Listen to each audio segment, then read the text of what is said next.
Yep. So that was Yeah, that's very good. It is. Yeah, good. I love that. That's who Bob did, who Bob's surgery. He's wonderful. Bob's Chase. Yeah, he's wonderful. Mhm.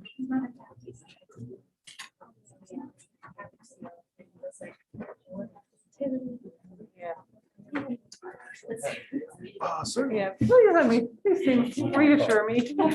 Good. Good. Right. Good. Being 6:30, I think we are actually ready. Okay, well, let's give, I think Mike Fleming is definitely coming. That's all we're reading, so right? Hey, Greg.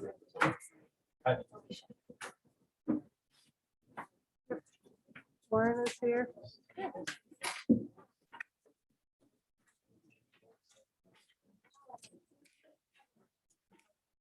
So disappointed.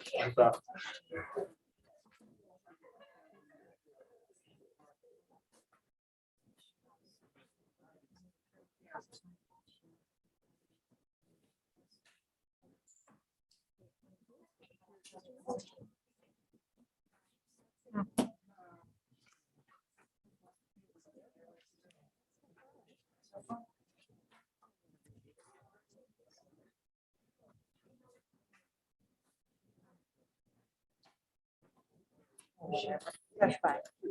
That's fine. You know, it's fine. Exactly. Hey, Jean, y'all packed?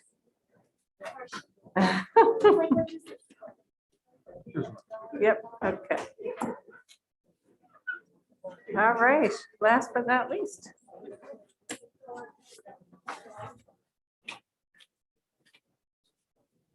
Ready? We're all set. Okay, good evening, everyone. Welcome to our October 6th, 2021 board work session. Would everyone please rise to pledge the flag? I pledge allegiance to the flag of the United States of America and to the republic for which it stands, one nation, under God, indivisible, with liberty and justice for all. May we have roll call? Mr. Acker, Here. Mr. Azar, Here. Dr. Cadman. Here. Mr. Fleming, Here. Mr. Medensky, Here. Mrs. Pusateri, Here. Mr. Robeson, Here. Mrs. Tierney, Here. Mrs. Boshalski, Here. all present. Can I have a motion to approve the agenda So moved. Second. Second. on the question? Roll call? Mr. Acker, Yes. Mr. Azar, Yes. Dr. Cadman. Yes. Mr. Fleming, Yes. Mr. Medensky, Yes. Mrs. Pusateri, Yes. Mr. Robeson, Yes. Mrs. Tierney, Yes. Mrs. Boshalski, Yes. 9-0. Did we have minutes for our meeting that we canceled? So we don't have any minutes. We don't have any minutes to There were no approve. actions taken. So I think we're Okay. good. At this time, are there any board reports?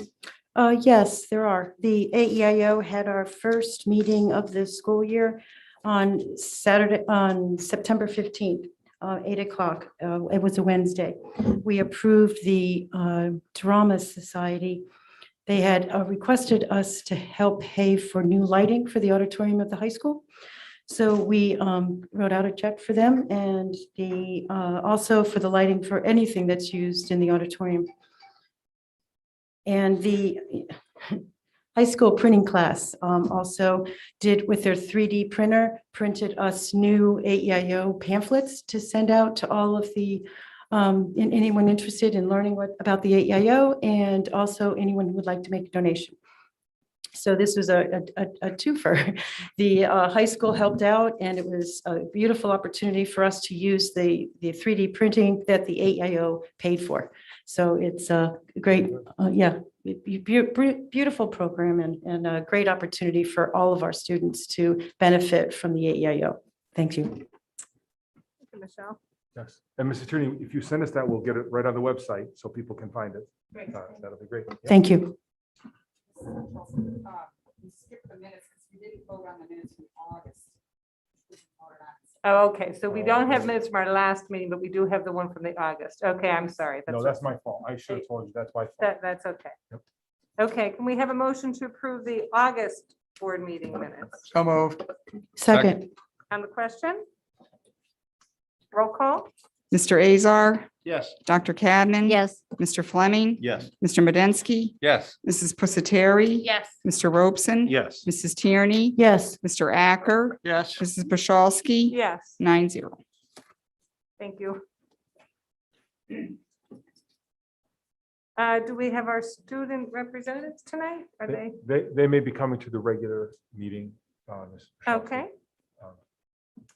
All right, Dr. May, may we have the superintendent's report? Yes, thank you, Mrs. Bashowski. I have a brief presentation on a number of different topics that revolve around starting of the school year.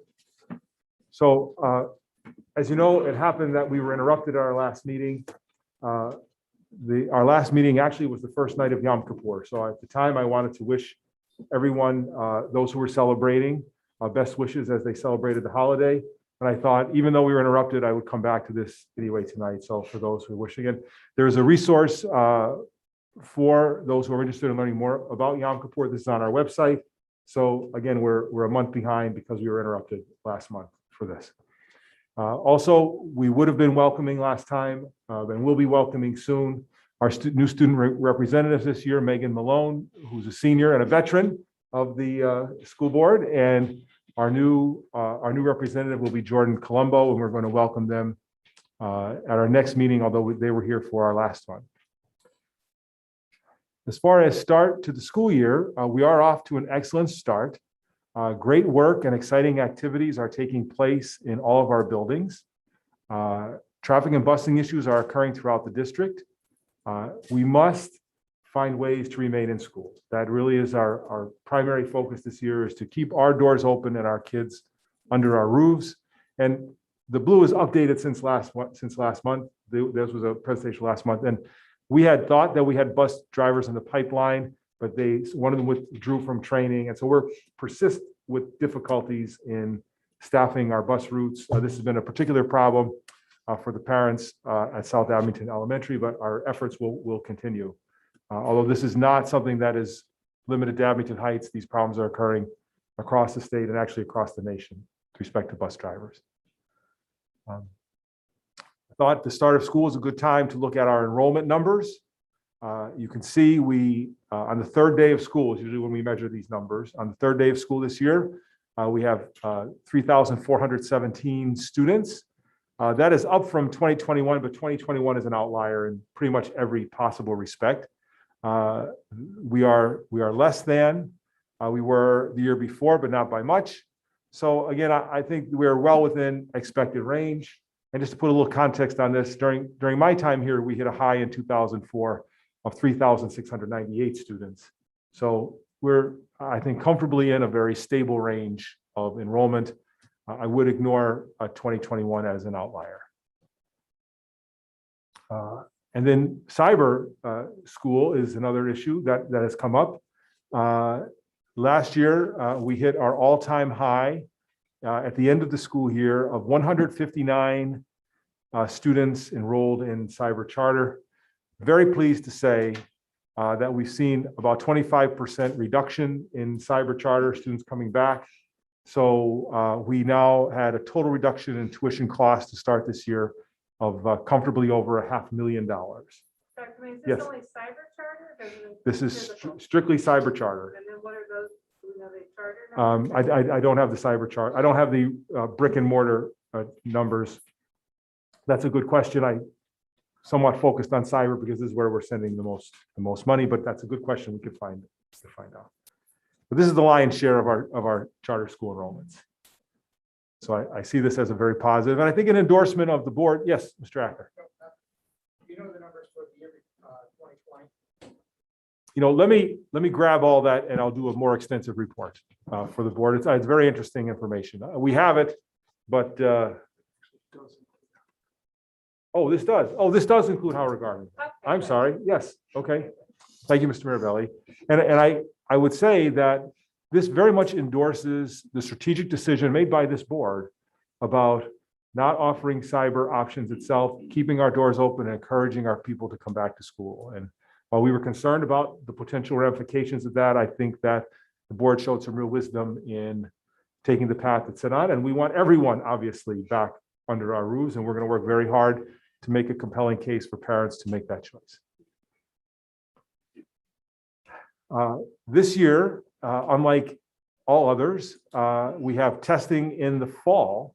If you remember, we had the option for the first time to either have testing in the spring, standardized testing in the spring last year, or in the fall. We chose in the fall because we wanted to just concentrate on getting a strong finish to the school year. So these exams I have here will be administered, but at this point have been administered. And I thought that with all of the uncertainty around testing, that it might make sense to take a look at a benchmark of where we were at the beginning of the pandemic. And then when we take tests this spring, then I think we could look at that benchmark and what happens in the spring to say, where are we? And we know we've often talked about the fact that our scores, our absolute score should be very high in Abington Heights because we have an excellent community who supports education. And so we would never say, well, our scores are higher than the state average, for example. That's an indicator of something that's great. That's actually an indicator of what is minimally expected. But we've often talked about value-added data, where you look at where a student is and where that student gets to, and the amount of growth is measured against other districts. And that, you know, it's a handicapper in the best possible way, like a handicapping golf score, right? People at different levels can compare themselves to each other. And so I thought it would be a good occasion to take a look at the value-added data. Now, this is the live value-added site that houses these data. And so if we log in and take a look, it'll be coming right up. It takes a second. Okay, and I hope people can see this. I think it's clear enough, or many could see it. And so we give PSSA tests in math in grades 3 through 8, but we can't measure growth in third grade. That's the first time they take it. All right, and the same is true with English and language arts. And then we have PSSAs in science. And then we have subject area tests in algebra, biology, and literature. And you take these upon completion of a course. This is very, very subject specific. And so when we look in total, and again, every year scores are up, scores are down. But what I think is important to look at across all grades, because that's the larger, that's the aggregate number. That's the one that accounts for scores that are unusually high or unusually low. And what it tells us is that we are well above that. When you look at the aggregate of our elementary schools, we are well above average with respect to growth, which means even though our students start ahead, they're growing more. They're well above average in that category. I think it's very positive. Under PSSA language arts, I have to say, this is unusual. The very low fourth grade score in PSSA English and science. We have to find out what actually happened there. We're not sure. But in the aggregate, again, if you look at across all grade levels, Abington Heights is well above expected rates of growth. Again, a very, very positive indicator. Science, they don't give an overall grade across all grade measure because there's only 2. Here we had a very unusually poor score for fourth grade, an exceptionally good one in 8th grade. But then we go down, and this is really the strength. And every time we take these tests, our kids do so well. Credit to our teachers, our kids, our families. But in the Keystone exams, we find that our growth is, at the very top in all the exams that we take. And so when we look at a benchmark where things stand, I think when we left going into the pandemic, our students, our families, our district was doing very, very well. And what happens now in between is hard to really put a finger on, but as we look to next year, then that might be a more valid way to participate. So I wouldn't want anybody to be too excited about the results that come in based upon this fall administration of the test. Okay, But yes, of course, it's worth looking at, you know, 'cause I know this is like 2-year-old data, right. but is it worth looking at the well below scores just to see what might be the issues that we can put down? Or is it yeah. not at this point immaterial because of the situation? You know, I think they probably, I have a suspicion, and I don't know, right? I think there were issues with there could be issues with test administration because it's the fourth grade test and they're both the same years. That's just so unusual. I'm not going to put, now, if we see a couple of years where fourth grade is having the same problem, then yes. But you're right, going back is a bit of a challenge. And I would want to see next year's data. If next year's data comes in like this for fourth grade, then I think it's a call to action. But at this point, while those are unacceptably low and totally different from what all the other scores, I'm not going to be too worried about them. We have to see. When did we get these scores? These were back from 2019. I know, when did we receive? So it was probably early 2020. It would probably be early in the 1920 school year. So We got the results. these and we saw the fourth grade, we didn't do anything back at that point? I don't recall. I'm sure we did, because when these come in, they're broken down in 16 different ways. But I really don't recall what happened back then. So I'm confused. Why are we looking at these now? Well, because, as I said, this is the last most recent data of test scores before the pandemic. And then now, as we enter into the pandemic, I'm suggesting that the scores that we get now may not have a lot of meaning because just for so many different reasons. But I think if we say this is a benchmark from where we left the pandemic, and then come next spring, when we have our results back from what we so hope to be a full in-person year, then I think that there would be more validity in looking at how we have done.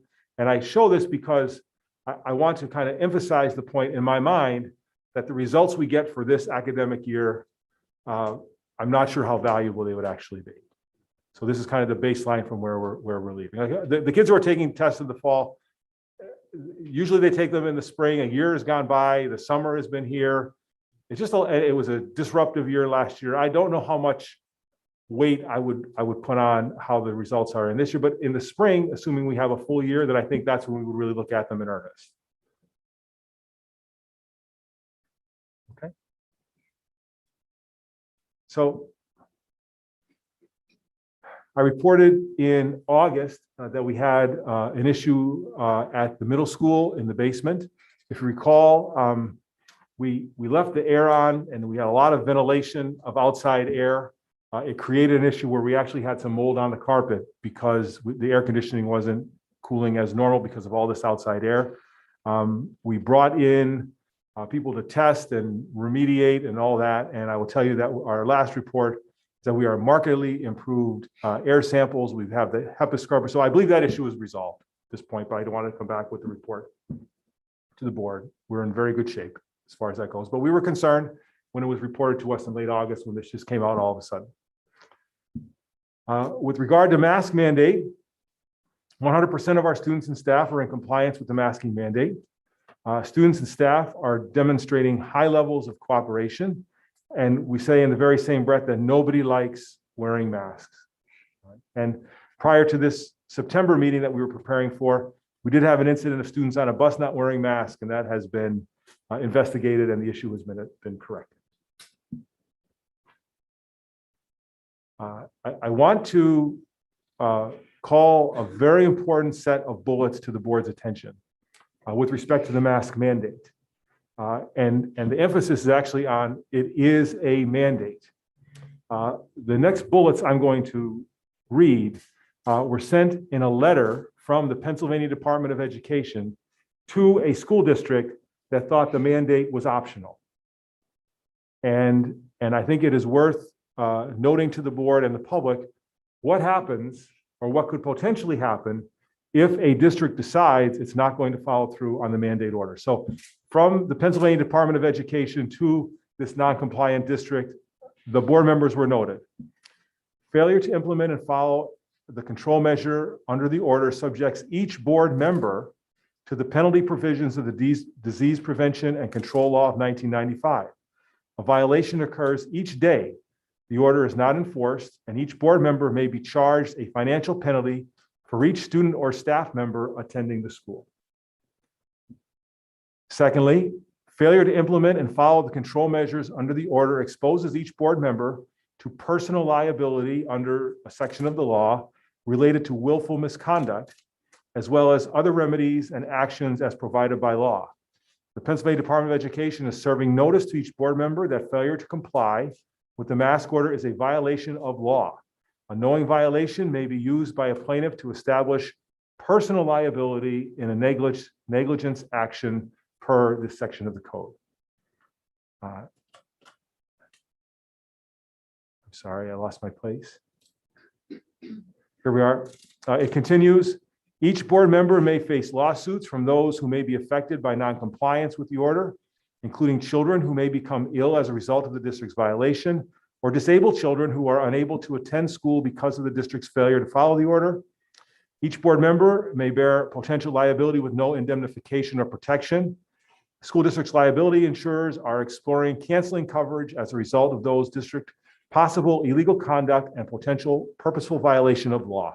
And I thank you for allowing me the opportunity to go through this and read it. I know you could read it for yourself, but I thought it was a point of emphasis that this is not optional, right? And some may say it is, but I don't think those who are saying are at the same risk as the board members of being getting into serious trouble. And again, we're enforcing it, but I know the some people have been pushing the board saying, just make it optional. And that's not possible for the board to do and not face these consequences. Again, there's some more of those same consequences should a district decide not to follow the masking order. Now, the next issue that has come up in some discussion is masking exclusions. Superintendent, Yes, just yes. a quick question on that part, Yeah. because I think the key is willful misconduct. So do we, does administration help instruct teachers and students how to actually apply a mask? I know it seems obvious, but not really when you, depending on the type of mask and Right. is it supposed to cover the nose and the mouth and all that? Because I do hear instances of inconsistent mask wearing. Right.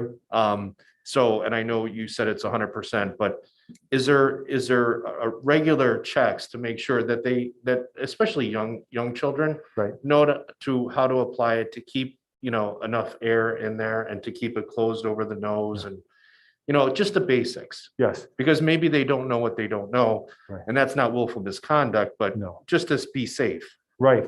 And I think, Mr. Robson, the difference between willful misconduct, as is defined here, is a board that says we're not enforcing the mask order.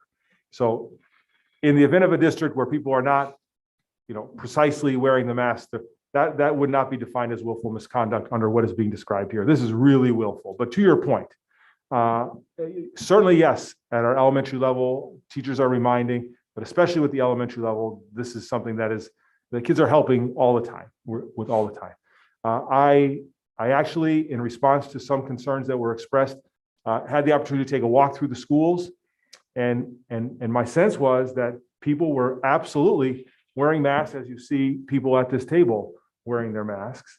I will also say that it was not, you could find people whose masks were too low or whose masks were maybe too big for them. But those were truly the exceptions and not the rule. And I left with a great amount of confidence, not that everybody is wearing the mask appropriately 100% of the time, but that the vast majority of our students and our teachers are wearing their masks appropriately 100% of the time. And I think there are occasions where things slip down, and maybe there's a few people who are semi non-compliant when they have it down. But on balance, what I saw exceeded. I actually expected more of that, just watching kids in the back of classrooms and whatnot. But I from what I saw, it exceeded my expectations going in the door, which were pretty high. So I think our kids are not doing, our kids and our teachers and our staff are not doing a perfect job. but they're doing a very, very good one. And I think they deserve some great amount of credit for that. But it's important for us to be vigilant on that point. So moving on, we've established that students must wear masks. Very clear. We have to follow the mandate. But then the whole issue of exclusions come up. And I know the board members have been said, well, why can't I just hand in a note if I'm a parent, or, you know, a simple note should do. And in truth, a doctor's note or parental excuse alone does not grant a mask exception. And notice, a doctor's note alone does not grant a mask exception.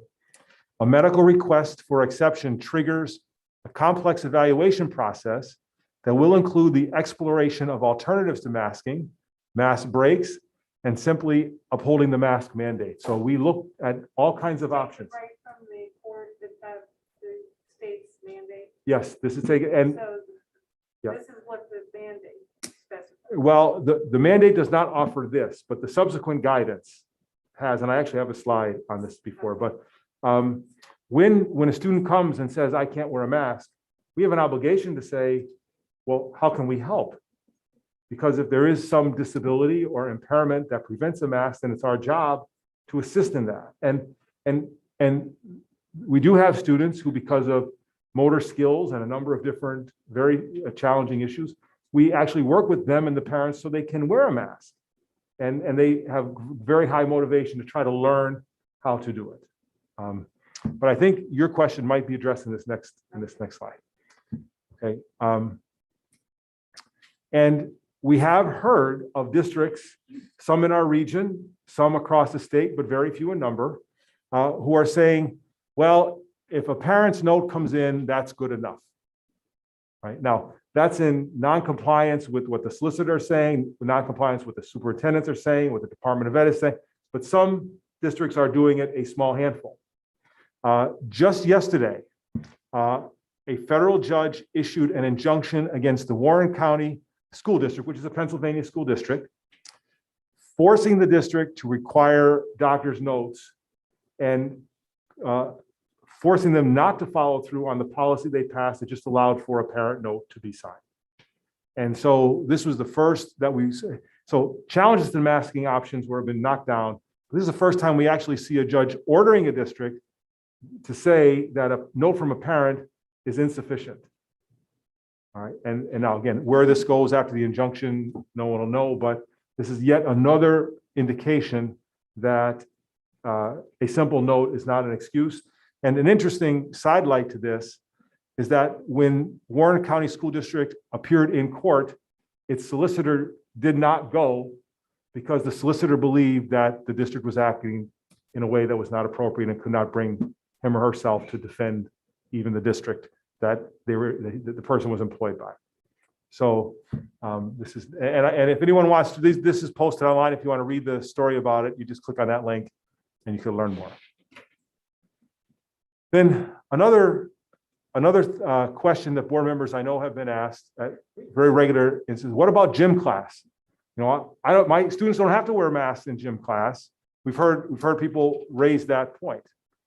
Well, going right from the order, this is quote, participating in high intensity aerobic or anaerobic activities, including during physical education class in a well-ventilated location and able to maintain a physical distance of 6 feet from all other individuals, right? That's the criteria for not wearing a mask in gym when you're indoors. And those words are pulled right directly from the order. And so when someone comes and says, well, I shouldn't have to wear a mask in gym class, that's just simply not accurate. Only under these conditions. And I will tell you, as far as our implementation of this, first and foremost, we want gym to be outside. And in most cases now, gym is outside and will be until the weather changes. But to start the year, especially at the elementary, our teachers were inside because they want to know the names of people. They want to get familiar with the faces before they go outside where it's kind of harder to manage. And at no point were our teachers engaged, and intentionally not, in any of this high intensity aerobic or anaerobic activities. They were playing games with ample mask breaks and opportunity to, address any problems that came up. But any suggestion that masks are not to be worn during gym class when indoors is not accurate unless these criteria are met, which we've absolutely tried to avoid in our instruction. Okay. Now, this next slide comes to what all of our efforts are intended to avoid this outcome. And that is, and this has happened in a number of places across the state, getting shut down because of COVID cases. And last year, if you remember, we had an attestation that we had to sign, and it was very, very strict about number of cases. That is not in place anymore. We have this cooperative discussion with the Department of Health, but these are the guidelines that they use this year, which are very different from last year. And that is, if 5% of the students or staff confirmed cases in a 14-day window, and for us, that's about 25 cases in an elementary school or upwards of 50 cases at our larger buildings, the middle school and the high school. So if we get in this area, that's where it becomes very dangerous. We run a higher risk of having to shut the building down. And then the other thing that they're asking us to monitor closely is 3 simultaneous classroom and or core group outbreaks, which means there's transmission between 2 or more students or students and staff and teachers without other identified epidemiological links in 3 or more classrooms and or other core groups. They're saying if it starts spreading in the building from person to person in the classroom, then you really have to be careful. I think that's in essence what I read this to mean. And so those are the 2 things that we have to be careful about. And again, all of our efforts are focused on keeping our doors open. And then as far as it goes, we've been extremely fortunate this year. At this point, when I was going to give this presentation originally last month, we had 4 cases. We're right on track. Now it's up to 8 a month later. And so these numbers could change tomorrow in a hurry, but we find that Is that a cumulative number? this is total for the year, 8 for the year. And we have, I just put a link here if anyone wanted to click on it, the public website that we use, that we post every single event that happens. So Mr. President, the other issue I wanted to just mention, I didn't have a slide for, kind of an unfortunate issue where you'll see tonight, we're going to ask the board to approve locking in gas rates for our buildings. This was on the agenda last month, and markets go up and markets go down. And as we look at this, we find that had we approved this last month, the price of gas would have been $9,000 per year less than we are right now. Going to have to approve tonight because of the market changing. So the disruption, and we didn't know that last month, it could have been down, but the fact that we did not lock this in last month is costing us $9,000 a year going forward because we did not have the opportunity to act on this last month. Well, is it how many years, Mr. Mirabelli? We're looking at a 2-year. 2 years. extension. So $18,000 in extra utility bills because we were not able to act on that last month. So, Mrs. Wachowski, I thank you. That concludes my report. I'm very happy to take. My question on that, do we have to lock in now or can we wait and see if they go down again? Well, we could wait, but we're a little nervous because the trend has been going up. So there's never a demand for us to lock in at any time. But if we come back next month, we don't pretend to know what the market is going to do. But When does our rate expire that we're already locked into?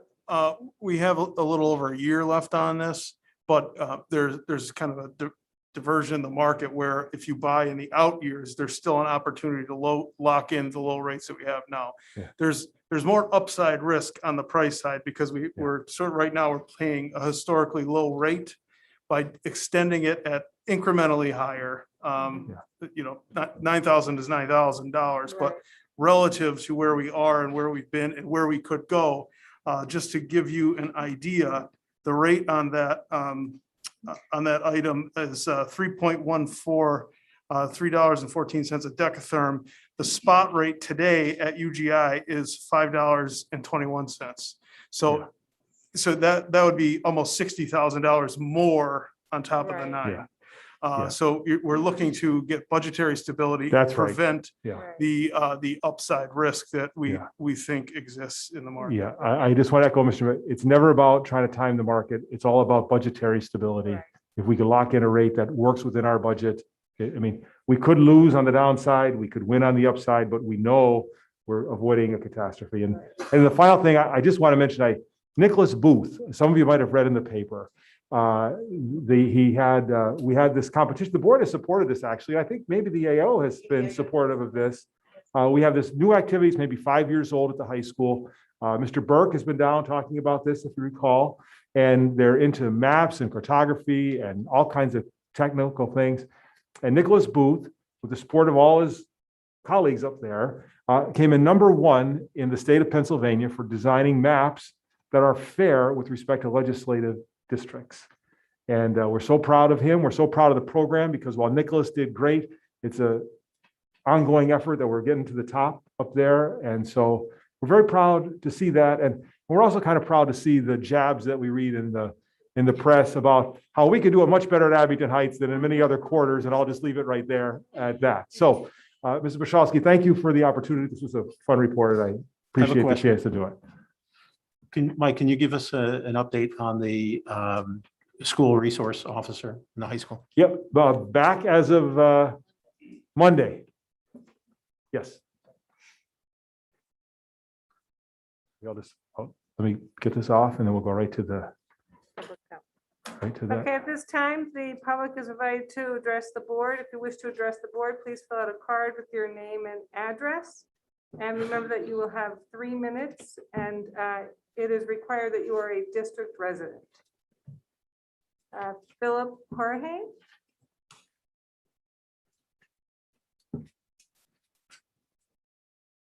Thank you.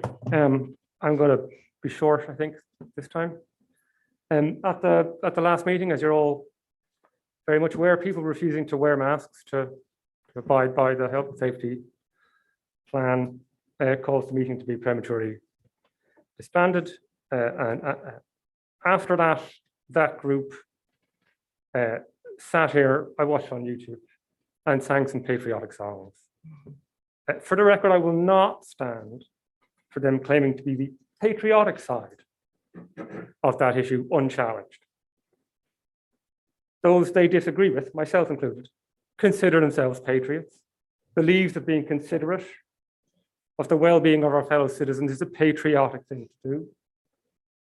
So I won't go so far as to question their patriotism, but I will insist, regardless of patriotic displays, they have no exclusive right to make that claim against me. That's how I want it on the record. Thank you. Thank you.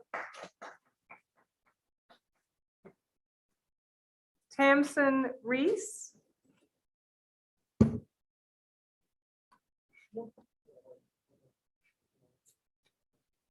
Quick. I'm going to do a quick mic. This is my face. So you can see me. Good evening, and thank you for allowing me this time to tonight to bring the petition for funding the powerlifting team before the board again. My name is Tamsin Reese, and my husband Eric and I have 4 children at Abington Heights.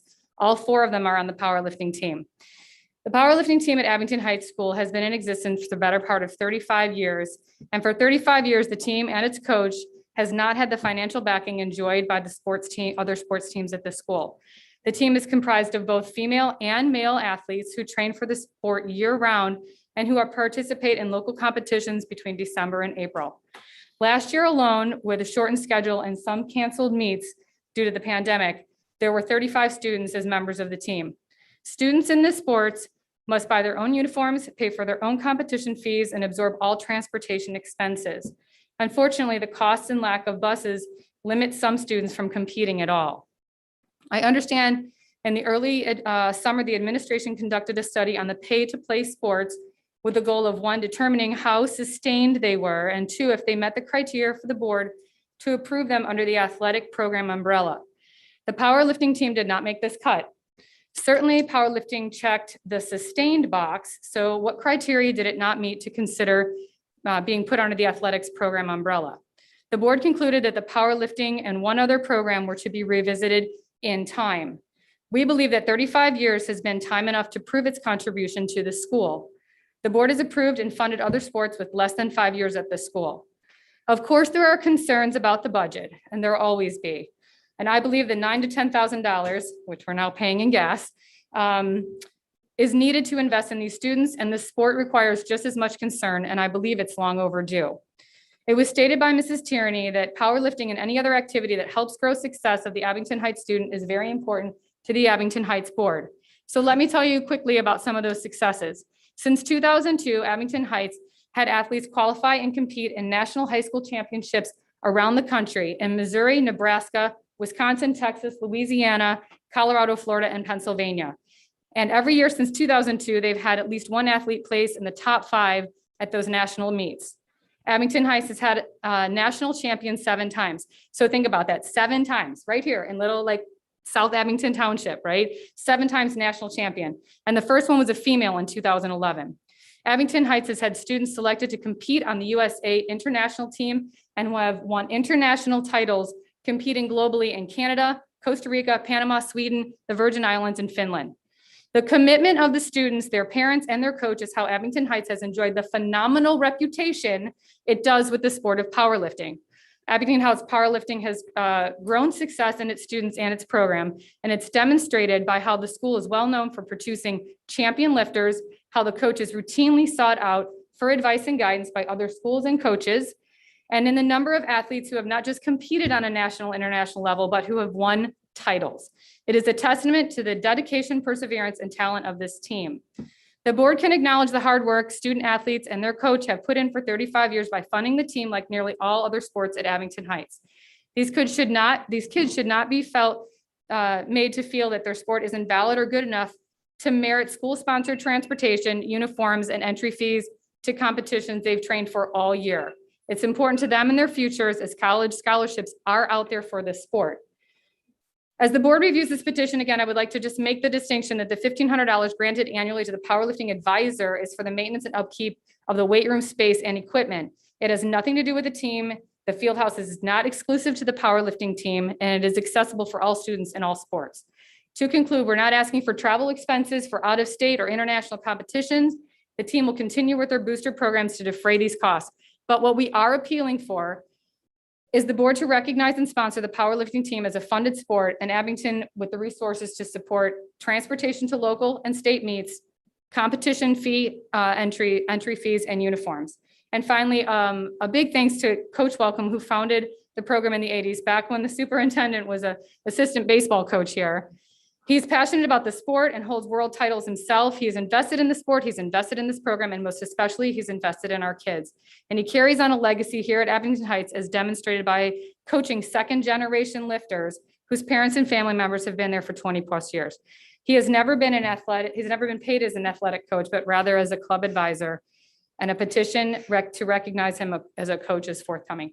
Thank you so much for your time. Please reconsider. Thank you. Thank you. Thank you.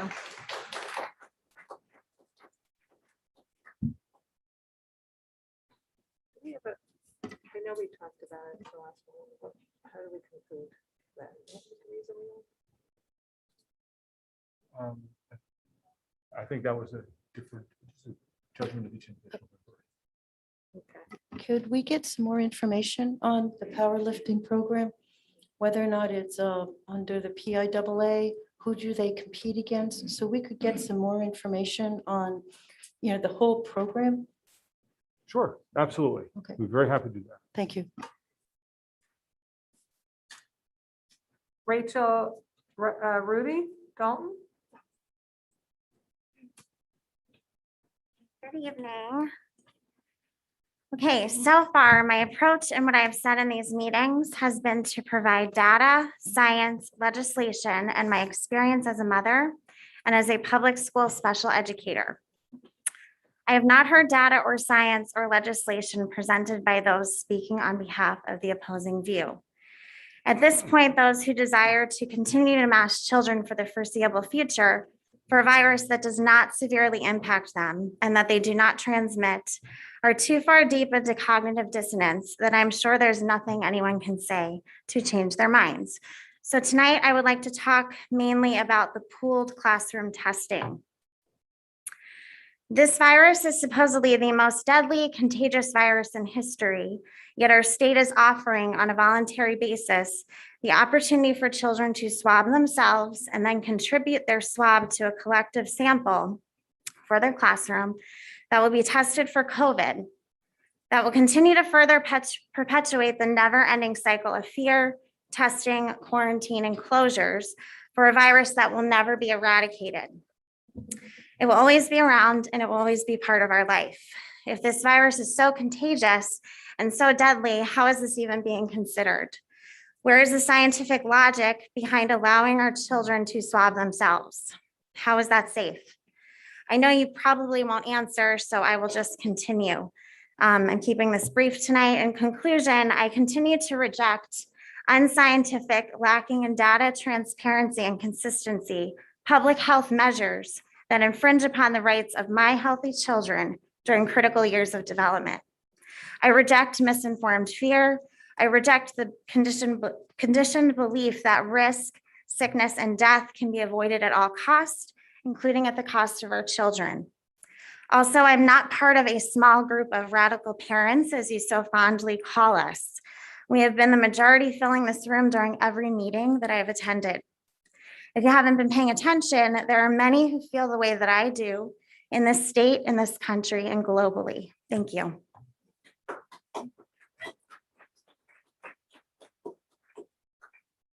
Dr. May, I just have one question. So the swabbing she's referring to, we are currently not participating. Okay, and thanks. Renee, or I don't know if it's Renee or Renelle Theodore? It's Renelle. Okay, sorry about that. That's okay. So the reason why I'm here tonight is because an injustice was served against one of my children. I have 4 children. I am raising 4 stand-up young men, and I expect them to be treated with the same respect that I have treated others. I've been a good citizen and a good human throughout this pandemic.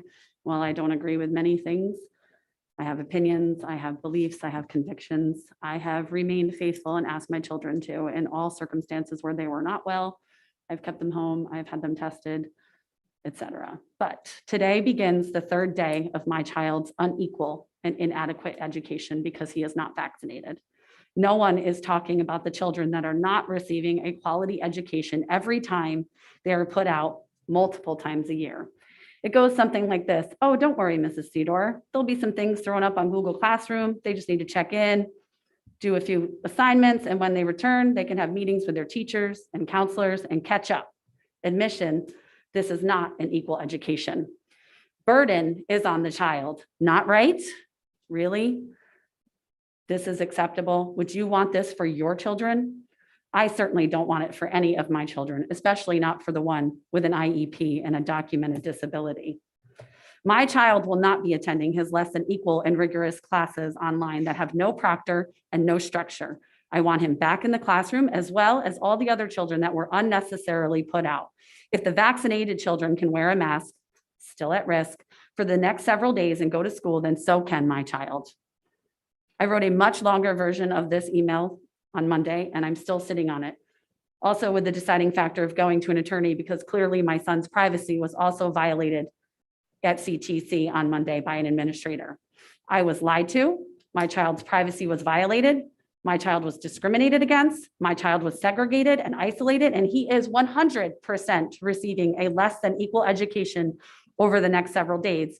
And that carried over from CTC and then to Abington. He cannot also attend those classes.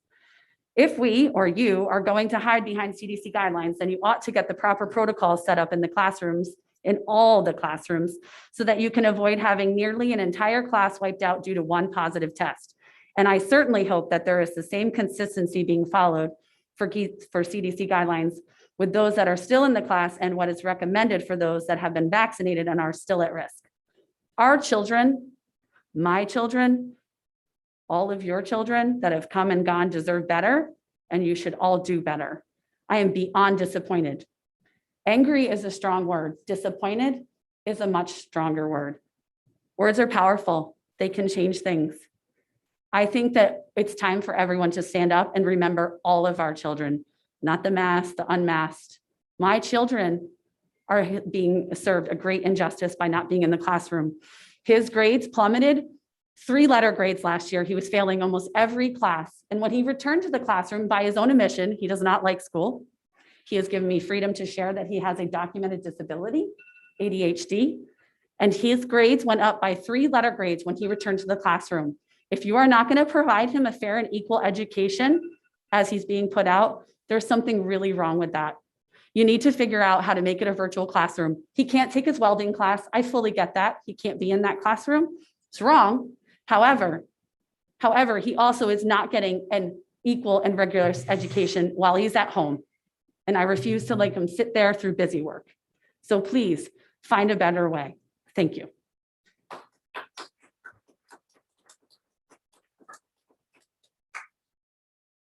Yeah, that's all. I don't have any more. And we have one at home. Oh, we have one at home. I'm Yes, sorry. no, that's fine. So Sarah, are you able to hear us? You might be muted, Sarah. But you're good with camera. Sarah, I think you're on. I think she got disconnected somehow there, so Okay. Maybe the next, perhaps. at the end of the meeting, We'll you'll see. also have the opportunity to speak. Okay. And I'll share Okay. my screen, Mr. Petrowski, so people can see from home the agenda. Now we'll move on to our action discussion items. Can I have, Can I ask a question about in regards to some of the comments from the last speaker? Sure, of course. I believe my understanding was that I understand the vaccinated, not vaccinated, contact tracing and the quarantine issue. But then when somebody is home, I always thought they would just plug into remote learning. We don't have an option of cyber education. However, we've done all that before. And I was of the understanding that that would just intermittently, temporarily be an option for people in such a situation. No, and Mrs. Cameron, I believe one of the issues that comes up, that I think we spoke about, is the idea of teachers having to teach students in their classroom and then simultaneously teaching students who are not in their classroom. And so I believe we came to the view that we weren't going to have teachers teaching 2 groups at the same time. I don't think we're really talking about, I'm not talking about groups. I'm talking about individuals. Right, well, be it one or meaning, group teaching at 2 different locations, students who are in their classroom and students who are not in the classroom, be they 1, 2, 3, however many. It was my recollection, clear recollection, that we said that we were going to not have teachers teaching at remote and virtual, in person and virtual at the same time. as a rule? Yes, as a rule. But I think, are we talking about a quarantining situation? I didn't want to ask questions. I know it's personnel and, but is this when a student has to be removed because of quarantine for a period of Right. what, 7 days? Well, regardless of the reason, we have said, I think with complete clarity, and we've been saying, teachers will not be teaching students who are not in the classroom and students who are in the classroom at the same time because of the challenges they face, because of demands on the teacher, and be it one kid because of a quarantine or another kid because I want that and I am staying at home because I'm sick for one reason or another. We committed as a district to say our doors are open, we'll teach school, and then for those who are not able to come to school, we'll respond as we have prior to COVID, but we actually do it better now because of the technology in Google Classrooms. That was the clear direction that we Well, were. how does Google Sure. Classroom help? What's that? How does Google Classrooms help in the event that you are, like, if you're not being able to watch? Well, it's real time. The information that's in the Google Classroom is far better than what used to be prior to the Google Classrooms, where you would just get a stack of assignments. So you're for saying if symptoms. someone's out sick with, like, for 10 days for mono. Whatever the reason. Whatever. Yes, In the past, they would just get a stack of materials. and Right. Now we have a better option. right. it's better But it is than not, it is exactly- not a live option. It's not a live. It's not a live option. That was the direction that we settled on as we were going into this. Is there a mandate by the state? Does the state require anything in these circumstances? Is a district under any obligation to provide live options? No, or that's- none that's whatsoever. not-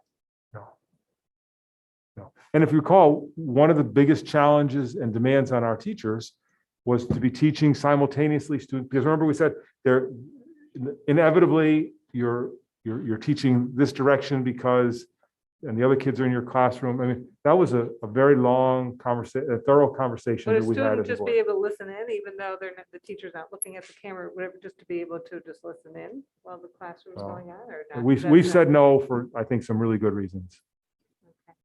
Can I say one more thing?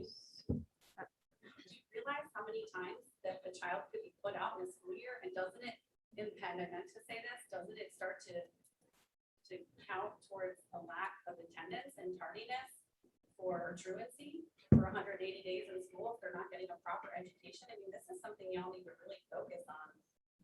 If someone is out 14 days and they happen to also contract COVID, then they're out an additional 14 days. It can be up to 14 days that they're out of the classroom.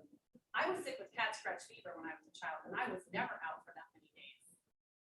There needs to be a better option. You can't just send them home with a stack of books or a little bit of here and there.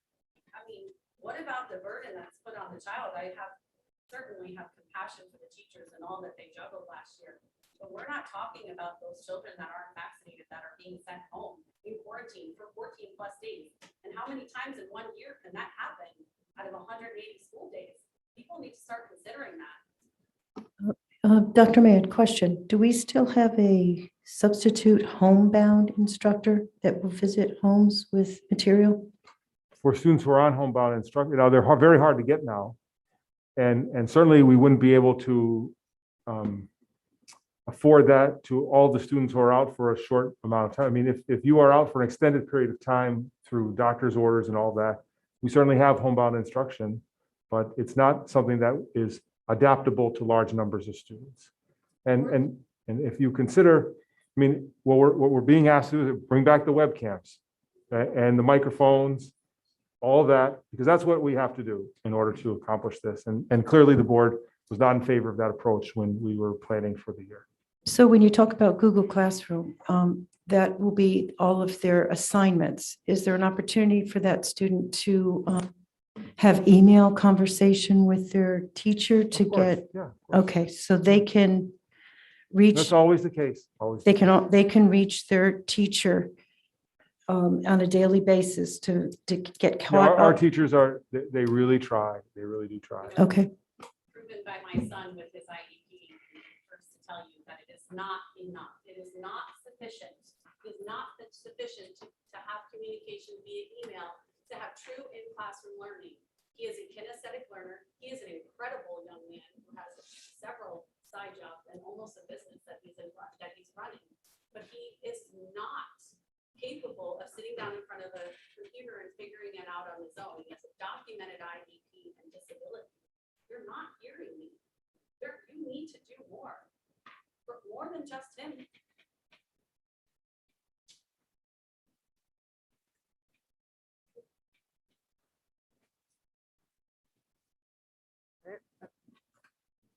Okay, we'll move on to our action discussion items. Can I have a motion to approve the bills? so moved. Second. On the question? Roll call? Dr. Cadman, Yes. Mr. Fleming, Yes. Mr. Medensky, Yes. Mrs. Pusateri. Yes. Mr. Robeson. Yes. Mrs. Tierney. Yes, Mr. Acker, Yes. Mr. Azar, Yes. Mrs. Brashalski, Yes. 9-0. Mr. Medensky, may we have the treasurer's report? Yes, you may. We started the month of August with $12,320,392. We had monthly revenues of $9,706,072, which more than 2/3 of that were from the current real estate taxes. So it left us with a cash balance of $22,026,465. Net disbursements were $3,354,179, which leaves us a cash balance of $18,672,286. Okay, can I have a motion to approve? So moved. second, On the question? Roll call? Mr. Fleming, Yes. Mr. Medensky, Yes. Mrs. Pusateri. Yes. Mr. Robeson. Yes. Mrs. Tierney, Yes. Mr. Acker, Yes. Mr. Azar, Yes. Dr. Cadman, Yes. Mrs. Brzezowski, Yes. 9-0. Dr. May, maybe have the personnel report? Mr. Brzezowski, maybe we could take numbers 1 and 2 together. We request the board to approve those resignations listed in letter A in number 1 and letters A through E in number 2. So moved. Second. On the question? Dr. May, then where does this leave us, a nurse assistant? We're short, we're desperately short. Roll call? Mr. Medensky, Yes. Mrs. Pusateri. Yes. Mr. Robeson. Yes. Mrs. Tierney. Yes. Mr. Acker, Yes. Mr. Azar, Yes. Dr. Cadman. Yes. Mr. Fleming, Yes. Mrs. Brzezowski, Yes. 9-0. And request the leave of absence for the individual listed in number 3A. So moved. Second. The question? Roll call? Mrs. Pusateri. Yes. Mr. Robeson. Yes. Mrs. Tierney. Yes. Mr. Acker, Yes. Mr. Azar, Yes. Dr. Cadman, Yes. Mr. Fleming, Yes. Mr. Medensky, Yes. Mrs. Brzezowski, Yes. 9-0. And request the board to approve the appointments in number 4, letters A through E. So moved. Second. On the question? Roll call? Mr. Robeson. Yes. Mrs. Tierney. Yes. Mr. Acker, Yes. Mr. Azar, Yes. Dr. Cadman. Yes. Mr. Fleming, Yes. Mr. Medensky, Yes. Mrs. Pusateri, Yes. Mrs. Brzezowski, Yes. 9-0. And number 5, for the EDRs, we request the board to approve those individuals listed in letters A through D. So moved. Second. On the question? Roll call? Mrs. Tierney, Abstain. Mr. Acker, Yes. Mr. Azar, Yes. Dr. Cadman, Yes. Mr. Fleming, Yes. Mr. Medensky, Yes. Mrs. Pusateri, Yes. Mr. Robeson. Yes. Mrs. Tierney. I'm sorry, Mrs. Brzezowski. Yes. Motion carries 8 with 1 abstention. And under letter D, request the board to approve the volunteer list as contained in item number 1. So moved. Second. On the question? Roll call? Mr. Acker, Yes. Mr. Azar, Yes. Dr. Cadman, Yes. Mr. Fleming, Yes. Mr. Medensky, Yes. Mrs. Pusateri, Yes. Mr. Robeson, Yes. Mrs. Tierney, Abstain. Mrs. Brzezowski. Yes. Motion carries 8 with 1 abstention. And under letter E, we consider a motion to approve the agreement with the Northern Tier Industry and Education Consortium for the provision of administrative services that contained in item number 2. And I want to just note that I'm an unpaid board member of that organization. So moved. Second. On the question? I just have to say, I wasn't aware that we paid anybody for that. I knew about the program. Yeah. I wasn't aware that really anybody was being paid to coordinate it. I thought it was kind of an in-house effort. No, we've actually paid for that, and they provide some remarkably valuable services for our students, particularly those who are interested in transition and apprenticeship. They have camps they run. We have had opportunities for CDL driver's license for free.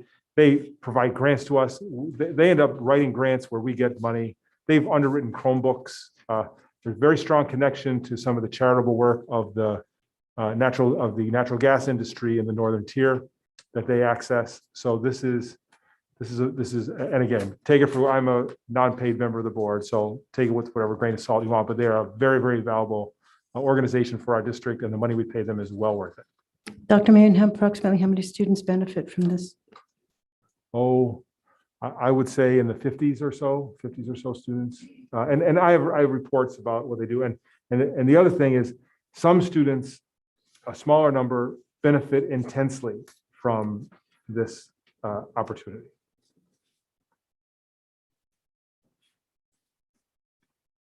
Roll call?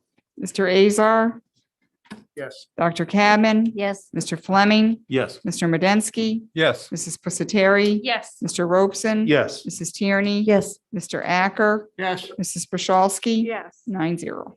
I request the board to approve the memorandum of understanding between the Abington Heights School District and law enforcement entities as contained in item number 3. So move. Second.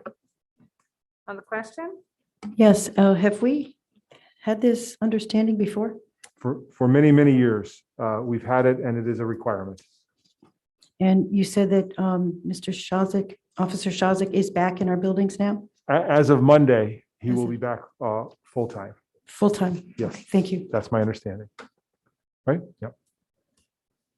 And we're grateful to South Abington for the hard work they've done to cover and then now have somebody who's there. Roll call? Dr. Cadman, Yes. Mr. Fleming, Yes. Mr. Medensky, Yes. Mrs. Pusateri, Yes. Mr. Robeson. Yes. Mrs. Tierney, Yes, Mr. Acker, Yes. Mr. Azar, Yes. Mrs. Pashowski. Yes. 9-0. And we request the board to approve the agreement with sign language interpreting services for the 21-22 school year as contained in number 4. So move. Second. On the question?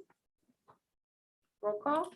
Mr. Fleming, Yes. Mr. Medensky. Yes. Mrs. Pusateri, Yes. Mr. Robeson. Yes. Mrs. Tierney. yes, Mr. Acker, Yes. Mr. Azar, Yes. Dr. Cadman, Yes. Mrs. Pashowski. Yes. 9-0.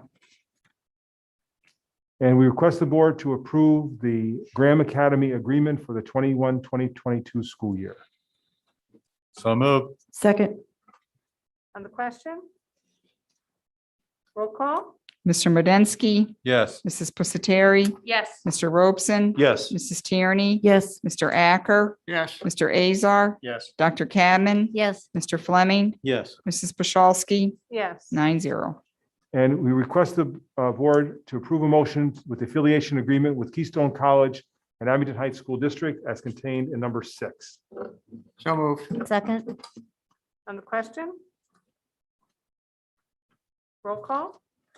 Mrs. Pusateri. Yes. Mr. Robeson. Yes. Mrs. Tierney. yes, Mr. Acker, Yes. Mr. Azar, Yes. Dr. Cadman. Yes. Mr. Fleming, Yes. Mr. Medensky, Yes. Mrs. Pashowski. Yes. 9-0. And request the board to approve a motion for the agreement with UGI Energy Services for the purposes of national gas acquisition as contained in number 7, noting that commodity prices are $9,000 higher now than when we would have approved this last month. So moved. Second. On the question? Roll call? Mr. Robeson. Yes. Mrs. Tierney, yes, Mr. Acker, Yes. Mr. Azar, Yes. Dr. Cadman, Yes. Mr. Fleming, Yes. Mr. Medensky, Yes. Mrs. Pusateri. Yes. Mrs. Pashowski. Yes. 9-0. Request the board to approve the settlement agreement between Abington Heights School District and student number 10X as contained in number 8. so moved. Second. On the question? Roll call? Mrs. Tierney, Yes, Mr. Acker, Yes. Mr. Azar, Yes. Dr. Cadman. Yes. Mr. Fleming, Yes. Mr. Medensky, Yes. Mrs. Pusateri, Yes. Mr. Robeson. Yes. Mrs. Pashowski. Yes. Motion carries 9-0. And we request the board to approve the settlement agreement between Abington Heights School District and student 11X as contained in number 9. So moved. second, On the question? Roll call? Mr. Acker, Yes. Mr. Azar, Yes. Dr. Cadman. Yes. Mr. Fleming, Yes. Mr. Medensky, Yes. Mrs. Pusateri. Yes. Mr. Robeson. Yes. Mrs. Tierney, yes, Mrs. Pashowski. Yes. 9-0. And we ask the board to consider a motion to approve the settlement agreement between Abington Heights School District and employee number 552 as contained in number 10. So move. Second. On the question? Roll call? Mr. Azar, Yes. Dr. Cadman. Yes. Mr. Fleming, Yes. Mr. Medensky, Yes. Mrs. Pusateri, Abstain. Mr. Robeson, Yes. Mrs. Tierney. yes, Mr. Acker, Yes. Mrs. Pashowski. Yes. Motion carries 8 with 1 abstention. And under letter N, consider a motion to require Abington Heights School District students to adhere to board-approved health and safety rules, with the failure to do so resulting in potential disciplinary action, including exclusion from school. So moved. Second. On the question? Roll call? Dr. Cadman, Yes. Mr. Fleming, Yes. Mr. Medensky, Yes. Mrs. Pusateri, Yes. Mr. Robeson. Yes. Mrs. Tierney, Yes. Mr. Acker, Yes. Mr. Azar, Yes. Mrs. Prashalski. Yes. Motion carries 9-0. And we'd ask the board to consider a motion to approve the agreement between Abington Heights School District and Maracay for the 2021-2022 school year as contained in item number 11. So moved. Second. On the question? Roll call? Mr. Fleming, Yes. Mr. Medensky, Yes. Mrs. Pusateri, Yes. Mr. Robeson. Yes. Mrs. Tierney. Yes. Mr. Acker, Yes. Mr. Azar, Yes. Dr. Cadman, Yes. Mrs. Prashalski. Yes. 9-0. I request the board to approve the Student Assistance Program Agreement between Abington Heights School District and Scranton Counseling Center for the 21-22 school year as contained in number 12. So moved. Second. On the question? Roll call? Mr. Medensky, Yes. Mrs. Pusateri, Yes. Mr. Robeson, Yes. Mrs. Tierney, Yes. Mr. Acker, Yes. Mr. Azar, Yes. Dr. Cadman, Yes. Mr. Fleming, Yes. Mrs. Prashalski. Yes. 9-0. On letter Q, request the board to approve the disposal of items from the Abington Heights High School Mathematics Department as contained in number 13. So moved. Second. On the question? Roll call? Mrs. Pusateri, Yes. Mr. Robeson, Yes. Mrs. Tierney, Yes. Mr. Acker, Yes. Mr. Azar, Yes. Dr. Cadman, Yes. Mr. Fleming, Yes. Mr. Medensky, Yes. Mrs. Prashalski. Yes. 9-0. And we request the board to approve the PSBA Policy Maintenance Program Participation Agreement contained in item number 14. So moved. Second. On the question? Roll call? Mr. Robeson. Yes. Mrs. Tierney. Yes. Mr. Acker, Yes. Mr. Azar, Yes. Dr. Cadman, Yes. Mr. Fleming, Yes. Mr. Medensky, Yes. Mrs. Pusateri, Yes. Mrs. Prashalski. Yes. 9-0. And with thanks to Dr. Vitale for putting the agreement together, consider a motion to approve the Abington Heights School District Federal Programs Equity Plan as contained in number 5. So moved. Second. On the question? Superintendent Mann, just a question on this, and it's not really related to my vote on this. It's just an understanding in general. If we, for whatever reason, didn't accept funds, federal funds, would we have to abide by this anyway? I'm sorry, with the federal funds, So if we don't receive federal funds, do we have to do all the reporting requirements that are? I've always said about 7% of our money and 7% of our regulations comes from the federal government. I don't know that we have the autonomy of, say, perhaps a state in being able to even make that decision. I think we are going, I don't know that we have that option. So I really don't know I'm aware of no district that say we're not taking the money, therefore we're not. Maybe some districts might say free and reduced lunch. It's just too much. So they could get away with doing maybe something limited like that. But as far as this, I don't see us even having much of an option. Dr. Vitale, you may. I don't know. I think the reports are what we have to do. Yeah. And I don't know if we could be exempt from it if we refuse federal funds.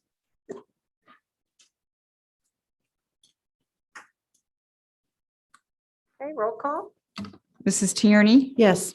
Mr. Acker, Yes. Mr. Azar, Yes. Dr. Cadman, Yes. Mr. Fleming, Yes. Mr. Medensky, Yes. Mrs. Pusateri, Yes. Mr. Robeson. Yes. Mrs. Prashalski. Yes. 9-0. Okay, thank you, Mr. Prashalski. That concludes the report. Okay, thank you. And the rest of the items are informational. So, Dr. May, I know that this is an agenda for a full board meeting. Our work sessions usually allow for a second opportunity, or is this a work set, are we following a Well, work I session? think that would be the discretion of the chair, Mr. Prashalski, not to put it back on you, but I think we can give this second Oh, opportunity. If there's anyone why not? interested in addressing the board again, we usually at our work sessions allow for a second opportunity for public comment. Once again, you please fill out a card. I don't know I- if the woman yeah. who we lost before raised her hand. Well, let's see. again. No, I don't see her on there. Okay. And at 7:45, this is about as early as it gets anyway. It sure In is. months and months, so I think we're in good shape. And I'm not, Mrs. Petrowski, seeing anybody here Okay, with the hands up. So if there are none, can I have a motion to adjourn? Just one other point. Superintendent Mayan, I got a couple requests from constituents about, reporting of the numbers, not so much the integrity of them, just Right. the understanding of them. Is it possible to maybe, and I don't want to create more work than its value, the number of incidents or prevalence of cases and what counts and what doesn't? Because I got a couple questions over the last couple weeks of what counts, what doesn't, what's the number?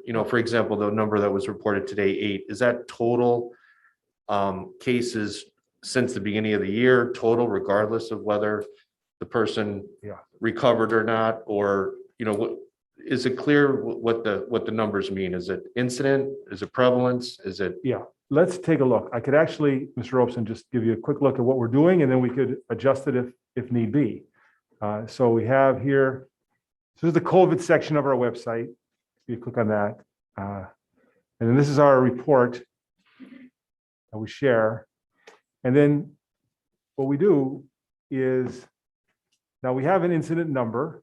Now these incident numbers are not in numerical order, they're skipped because we have a master sheet that we have positive cases and close contacts. And we only list positive cases. So on our website, it's broken down by, you can see from the very top there, it's broken, this is 2021, so we started the school year.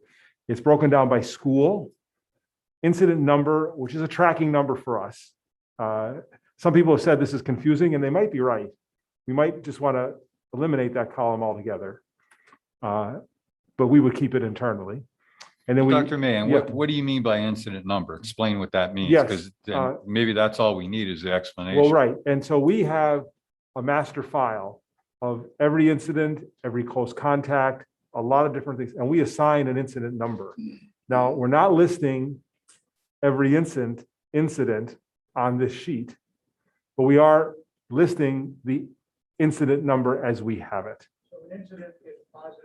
So Or it could be a close contact. It could be a thought to be.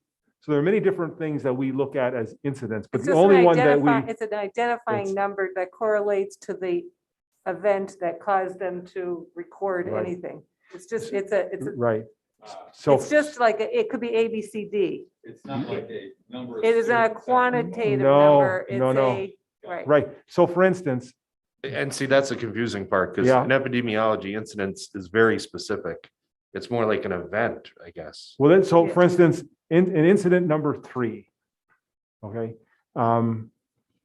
there may be, based on incident number 3, an individual in this positive case, there might be someone who was a close contact to number 3, and that would be number 4, that person. And then number 5 may also be a close contact to number 3. So this allows us the ability to track, and we use it primarily for internal transmission to see if individuals of incidents are tracked together. And so I think that it might be fair to say that this is not providing much value, this column, and could be eliminated. Now, it's value to us internally, but not externally. Just to clarify. Yeah. That is a sequential number. So right now we've had, just what you're showing on screen, we've had a total of 16 incidents. That's it. Is that what Well, you're saying? we could, No. in other words, it could be No. 17, 18, 19 down there, right? So if 16 was a positive case, but there were a few close contacts, and it could be 17, 18, 19. Okay. So what I can tell you for certain is that all of the positive cases, so see, this is a confirmed case, and we list it as 1, right?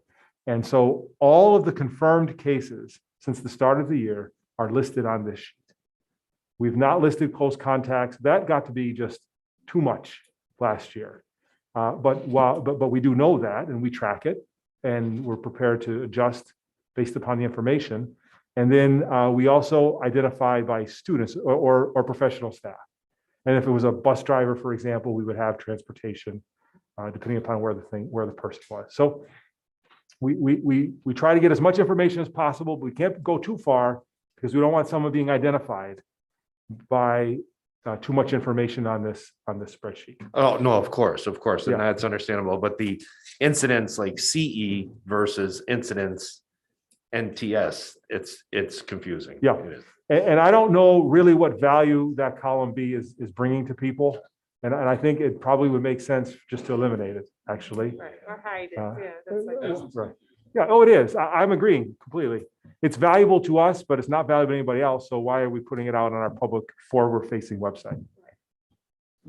I am looking at the numbers, and if 16 might be 17, 18, 19, even if it's as high as 20, it's taking me back to the issue of what educational opportunity is being offered to students in quarantine. I really would like personally to dive into that a little more. And I don't know whether the solution, I mean, I absolutely positively 100% understand how if you have a class of 30 and one day you're doing 15 in, another day you're doing 15 side, that's a lot to manage, and it was unmanageable.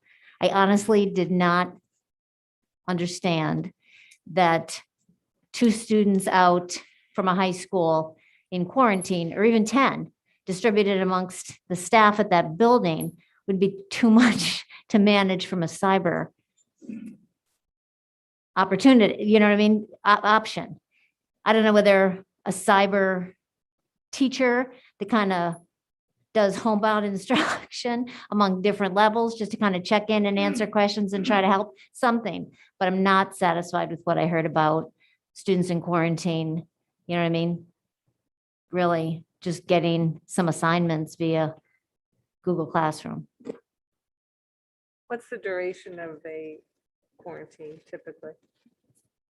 Well, first I will tell you, quarantines are way down now because now if you're a positive case, you get quarantined.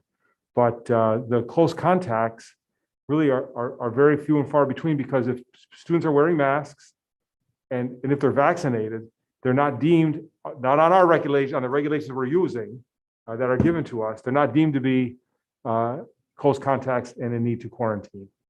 So I have the list, but the numbers are very, very low of those who have to be quarantined. For how long? Well, it depends. It could be 7 days if you get a test and come back. So it could be, now, there are some instances, if there's a person in the house and you have continual exposure, it goes quite a while. But most of the time, they can be back in a week. No. And perhaps I'm wrong, but it's a reasonable amount of time when they get a test and a doctor's note to come back. And in other instances, it could be much longer. But I can get a list of all of our quarantine rules to the board. So for me personally, it still begs the question, if we're talking about a low number, can't we do better for them? Well, the issue, Ms. Cav, is a quarantine could happen in any class, I would think. And so then every class would have to have the capacity then to have both a virtual component and an in-class component. Which we have, and we did. Well, we don't have now because we've taken the webcams out of the room. We've rearranged the room to allow for larger numbers of students in there, as opposed to last time when we had half the students at home, half the students there. So very definitely, we are not configured. As we have said, our focus is to be open as normal a way as possible. So we have reconfigured rooms to allow for student interaction, as opposed to having the webcam and all of the equipment around up front. We've encouraged students to be about, so. Well, how big is a webcam? Is it- I mean, We like, conduct was- these meetings, we are here in person, Right. yet there might be someone who doesn't feel comfortable coming or can't come, Right, and they're there and they aren't excluded, they're, they're included. right. I And want- I I would would- suggest, and again, we could do what we've always done for the last quarantine, but I would suggest it's very different for, let's say there was one person at home on this. It would be very different. It's much easier for me as a superintendent to do this than if that one person is at home and I'm teaching 25 kids to read. There's a massive difference between what happens here for one person and a teacher who has one student or two who they have to attend to virtually, and 25 kids that they're teaching to read in front of them who are first graders. And that was the discussion that we had as to why it was a challenge to have that dual effort to have in-person and virtual at the same time. But why can't they just? Well, observe? again, for That's, me, I it think, was a challenge because of the high numbers. I'm still not able to wrap my head around the fact that like one or two students either zooming in or doing whatever wouldn't get some more benefit from that than getting onto Google Classrooms, with a couple of worksheets. If that's what the way that it's truly happening, and that's what I think I heard. So that's all I'm saying is maybe there's some more thought can go into it, some kind of an out of the box. Could I add something? So I have a question. So I agree with Dr. Mann's recollection, like the notion of going back to asking all of our teachers to, even if it's just for one student, it is a big interruption for that class. But short of putting webcams back and asking everybody to do what we did last year, which I think is absolutely not the path that we should take. Isn't there, because of it, to your point, it's a really small number of kids. Isn't there something that we can do with a dedicated teacher or someone to give these kids more than they're getting right now? And if it really is truly this small of a number, because it is a big interruption for these families. To be out of school. No question it is. And it's And a we lot can certainly longer think than about it, normal. but it doesn't, there's nothing that comes, the issue is if there's 10 kids over the district with, all 10 different, two of them, call it 30 kids, right? And 5 of them have the similar classes, but others are from different classrooms across different grade levels, different subject areas. And we'll reflect on how we might address that, but nothing comes immediately to mind. And we've thought about this a lot, that allows for this to address the concerns, legitimate concerns, no doubt, that are being expressed. Well, I think there's a difference between a short-term stay at home and a long-term. And certainly, I think we can define what's long-term, like anything more than 5 days out, that there should be different solutions for perhaps. So then that might even make the population smaller. If you're saying very few are out for a long-term, we should be able to come up with something better for a long-term situation. Well, I'm open to ideas for sure. Well, I mean, other school I don't districts, have any other immediately. school districts must be dealing with the Oh, same. no, thing. other school districts are, this is the pretty standard approach. We were in the lead to coming to it first, but I think that at-home options with respect to live instruction in classrooms, I don't know that that's prevalent or existing, and But because for- of the very for their reasons. Quarantine students, like what do other districts do for their quarantine students? I think very much like what we're doing. I'm unaware, and I will stand corrected, but the coronavirus, flus, pneumonia, a broken ankle, just being sick, school aversion, anxiety, all of those are not, we do not have simultaneous virtual instruction. And then we would end up, once we were established it, then we were saying, well, I'm staying home because I have a cold. Right? And therefore I want to access the virtual instruction. And if we say no, they'll say, well, wait a minute, someone is accessing this and I can't, why? And then we go to, and these are all the issues that we have discussed. Then when we have this option, then I can stay home and access this option. And if you recall, those were all the conversations that we had at great length. And we came to this. Now I'm happy to do whatever the board would like, whatever the ideas that come up. But this is not the first time this conversation has taken place. And we've gone over all the ins and outs of the potentials here. And we're not happy that kids are at home not being able to fully access virtual instruction. But there's a real educational cost to achieve that very real benefit. Well, is it possible that the mandates for the quarantining protocol will be shortened? I mean, is this going to be, are they staying out too long or unnecessarily or? Well, no, I mean, we were very slow. We kept it at 14 days for a while, and then we had that conversation. Well, we're going to knock it down a little bit into the middle. The most protective we were following, and now we have it down to, we're using the lower or lowest end of the guidance for what we ask students to quarantine for.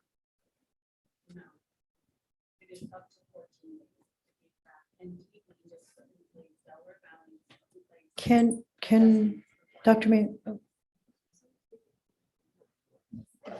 Dr. Mann, is it possible for, after all the information we've just received tonight and the questions that we all have, is it possible for administration to look at options that we could do and give us some type of guidelines and constructive decisions that we could possibly give to our students that are out of the building for a consecutive more than 4 or 5 days?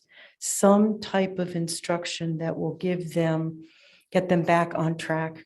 I mean, there's got to be something that administration can do to help us to come to Well, some decisions. And Ms. I'm going to say very clearly, I could actually prepare that by just going back to many of the slideshows that I already presented when this issue was in play. I know Mr. Acker was visiting, or not Mr. Azar was visiting schools, observing the challenges of what we called at the time and shouldn't have distracted teaching. And so these and the issues of students being home and empowered to be at home to access virtual. So we could show all of the rationale again as to why we came to this point. And certainly if someone could come up with our administrators and looking at this with a better idea, I'd be all I think for the it. word homebound instruction comes to mind again. And I think maybe it's an opportunity for us to redefine a homebound instructor and maybe use that because of this quarantining situation we are in, that maybe we could figure out a new possible, hire a K through 12 tutor type teacher to help visit or do some type of instruction after they listen to the lectures of the classes that these students are missing.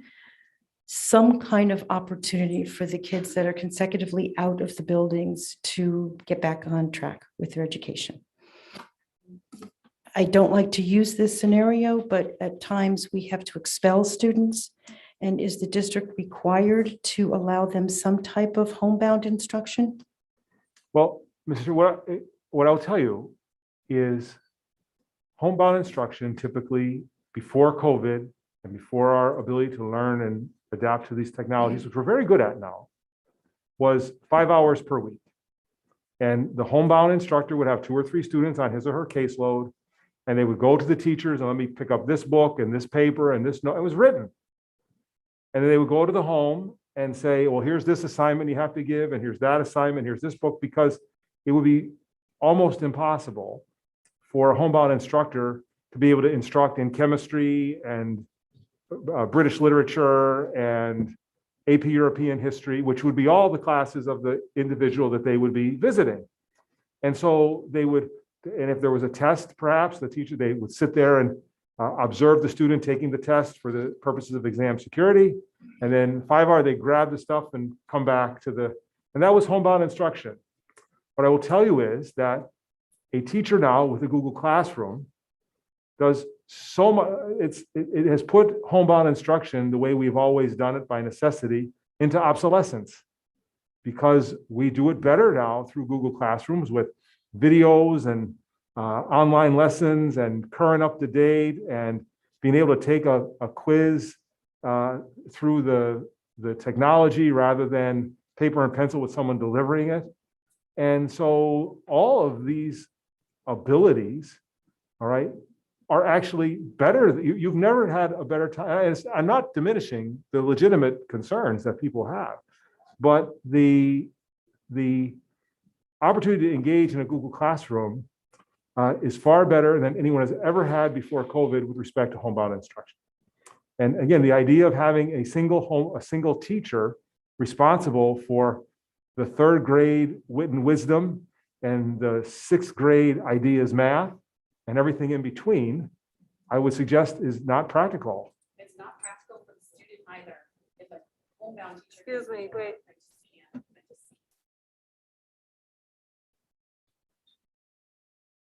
And yeah, if someone gave me something that said, I would do it tomorrow. But if I'm the 1st grade teacher and I have 25 kids in front of me, as many do, and then I'm also now asked to teach, it's only 1 kid, is what I'm hearing, right? But that only 1 kid is essentially 85% of the challenge of 15 kids at home because you're still responsible for doing the tech. And so one is not 1/15 as hard as 15 kids. One is about 85% the challenge of doing 15 kids. I guess the fact We're that in the it's so middle of a temporary. project. I think we're doing, aren't we doing a project on our technology and is that something that you're working on with Natalie, Dr. Natalie, we're having a teacher, what is that So, project? so that's an English curricular It's only project. English.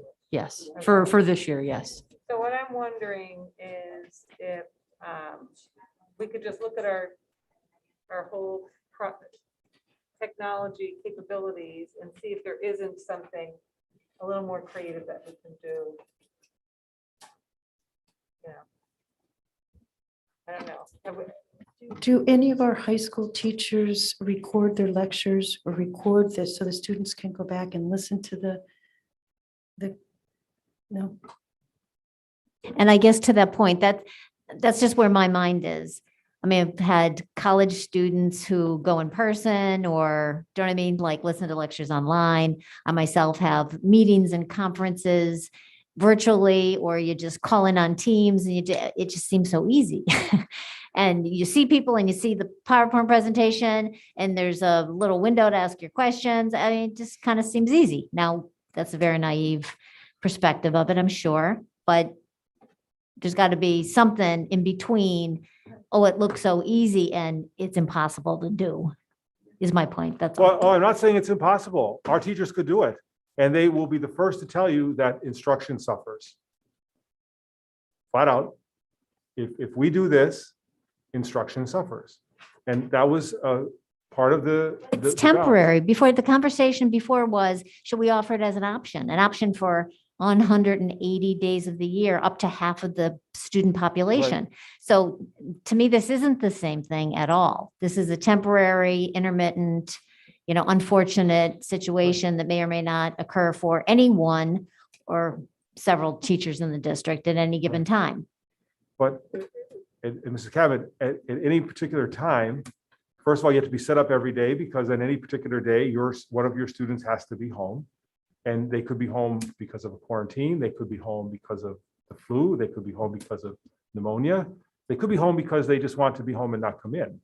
Well, and then And again, just to that point, because regardless of I do want to make a comment that Yeah. somebody who's home on quarantine is otherwise feeling fine and probably wishes they were in school because they're bored to death.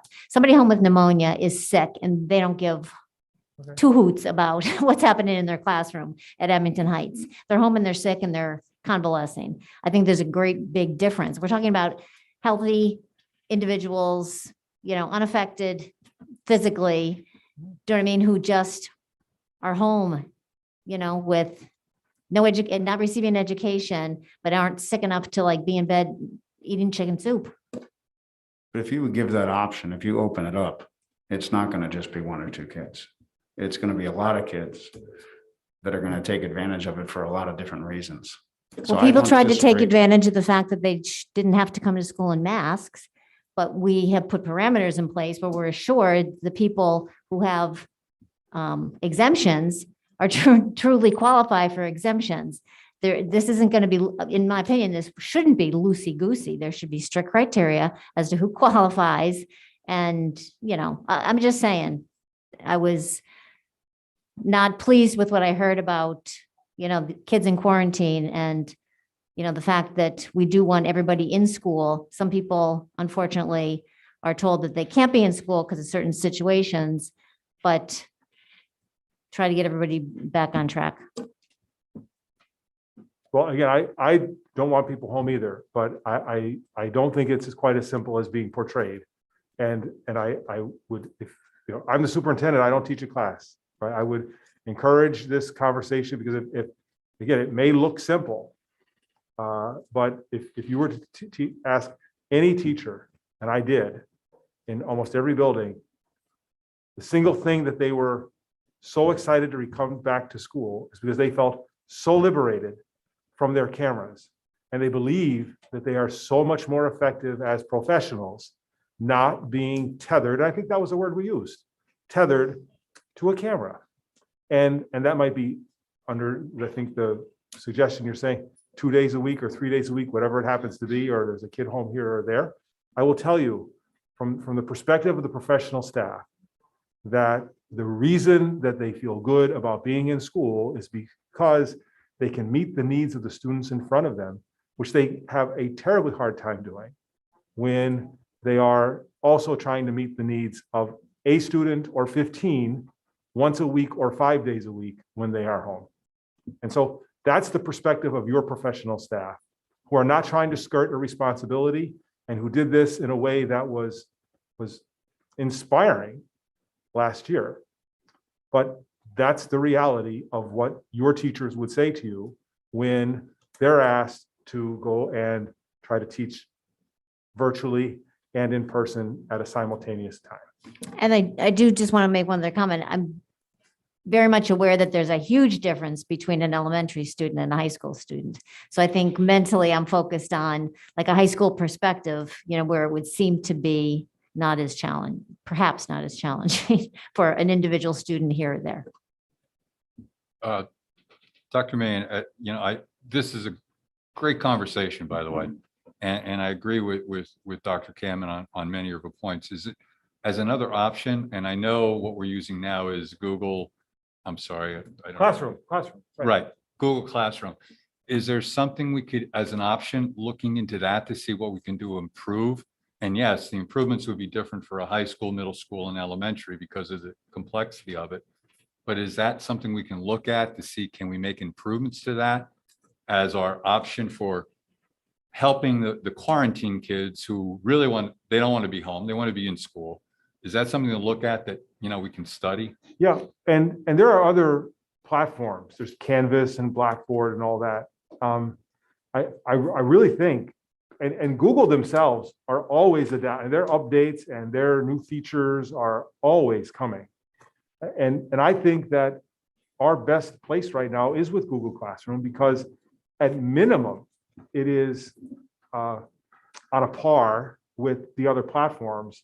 But for us, we know how to use it. I mean, we've had years of experience even before the pandemic. So I would be very hesitant to jump off a platform that is by any measure at least good and has all the institutional training that we've invested in it at this point. So I think it really is the question of, do you roll the cameras out again? And that, I think, I don't know how else to accomplish it. And again, I'm saying that, and we may have a better idea tomorrow morning. No, I wasn't considering about rolling out the cameras. I was just looking like Google Classrooms. Are we using it to its utmost, what's there? Because there's always something, like you said, there's always changes. And is there anything else in what we're using that we can improve on to make that experience a little bit better? That's all. And I think that any one of us as an instructor could, you could work on your Google Classroom 24/7, like any of us in our work, right? We could really do our work 24/7 and not be done because it's not quite perfect.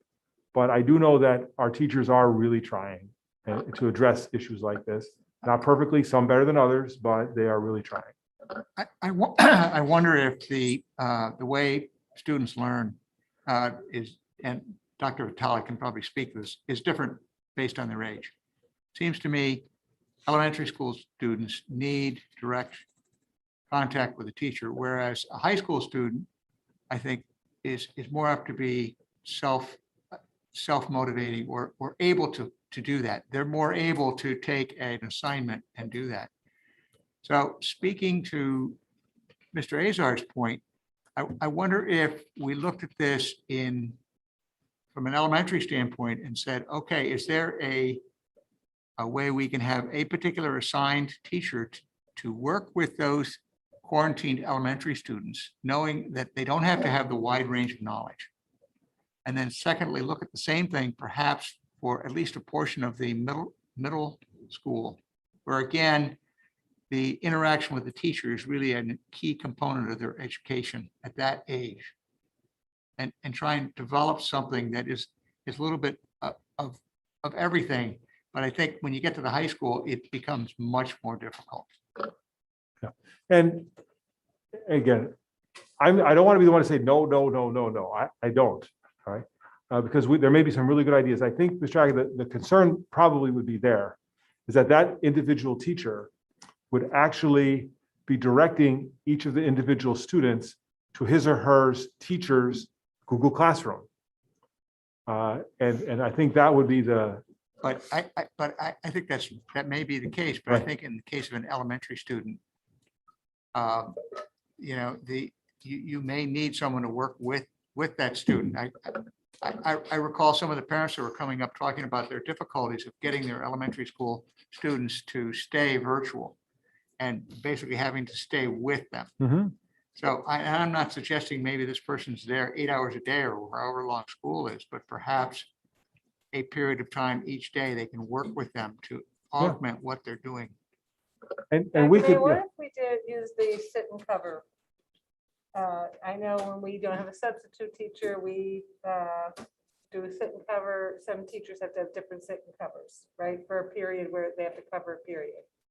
So maybe we have when we have students out in quarantine, we use periods, and then we have to pay a teacher Right. for 1 or 2 extra periods to cover just a classroom segment to spend a tutor. Just sure. you're not giving them a 7-hour day, you're giving them a 1 or 2 periods a day using the sit and cover Right. for a teacher at that grade level or in that area that you have. And I'm assuming it would just be for quarantine students, you know. And not kids who are sick with a different Not kids reason. who are home with the flu. I think you have to set the guidelines here. Right. This can't be open season for Right. students to say, I don't want to go to school. And- This has to be Right. for And so, bona fide right.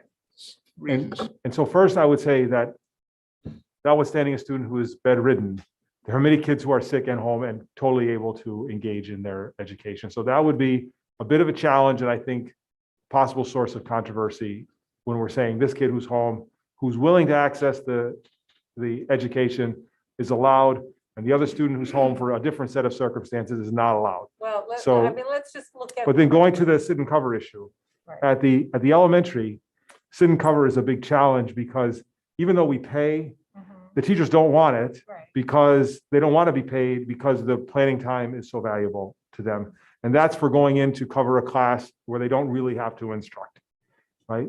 For a sit and cover to actually provide instruction to a child at a different grade level or a different No, I classroom. said at the level that they're at. Okay, so a third grade with the other teacher Mhm. for. Or perhaps that right. third grade teacher. Perhaps it's one of their students, and now they have to do just one sit and cover, where they touch base, talk to the student, all right, keep them on track, what are you doing? One period. Right, and it would be a matter of scheduling, which is a very big challenge, to make sure that that student is where they are on that one period, that one teacher happens to be available. And that would be between the parent and the teacher. You know what, we're not going to solve this tonight. I agree. And I agree. all I'm saying is that's an option. There are many, I think the idea is, let's just see if we can do better. And I think that we should look at what the options Always, are sure. and see, particularly students who might be out for an extended period. And perhaps we define that. What is an extended period? When does this kick in? When you, after how many days triggers something that requires more than just the Google Form? Yeah, and I would suggest maybe we come up with some ideas and the board could adopt a policy. Right. And then the board could say that this is excluded, this person isn't, this is how it's done, this is how it's not. And then this way we won't have this ambiguity, because I thought this was an asked and answered question, but it's not. And so let us go back and see what we can come with, and then the board can approve a policy that it would like how to see us approach this. Great, okay. That sounds good. So we didn't adjourn yet, so we have a couple of people who have asked to speak, I believe. Wait. Amy Scandell, is that, but Rachel, where is she again? Oh, okay. Okay. Hi, Amy Scandell of Waverly. This just goes on with the recorded live lessons, and I appreciate Dr. Cadman and you guys addressing this because ironically, it was one of my questions. How are we addressing the education of quarantine? I didn't know that this mom was going to be saying that. I did reach out to Dr. Mahan earlier last May about, we went to CCA, and my kids either could watch the live lesson or be in the live lesson or the recorded. Now, is there any possibility the teachers could just have them recorded? They don't have to interact with the child at home. It could be recorded, and then at least me as a parent, I would know how to guide my child through that lesson. And I'd be happy to share that information because that worked when my kids were like either sick or, hey, it's a snow day, we want to go sledding, let's do math in the afternoon. So at least they had that option because it is very, very hard to miss 5 to 10 days. So I appreciate that you guys are talking about this because it is an issue. And I don't think it's 3 or 4 kids, even if it's 1 kid, right? We don't want 1 kid sick. We shouldn't want 1 kid not educated appropriately. So I think it is very important. And I think it should be a top priority for the board to address. So that's all I wanted to say. Thank you. Rachel Rudy?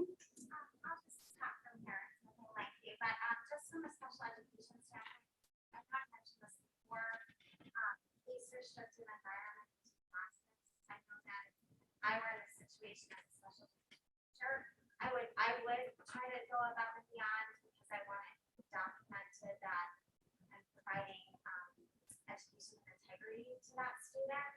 So I think there should be more concern about special education students, all students, of course, but there's a legal component to students with special education that should concern districts a little bit. I'm trying to be helpful, not combative.